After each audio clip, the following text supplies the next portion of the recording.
Okay, so tinanggal na natin yung buong mechanism ng kanyang takip sa ilalim yung sa transmission.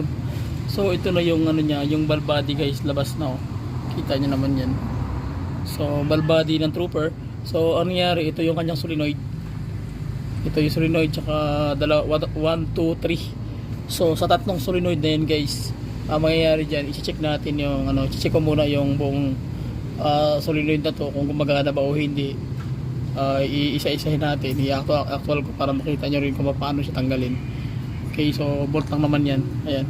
Tapos unsakit na natin, bunutin lang ito.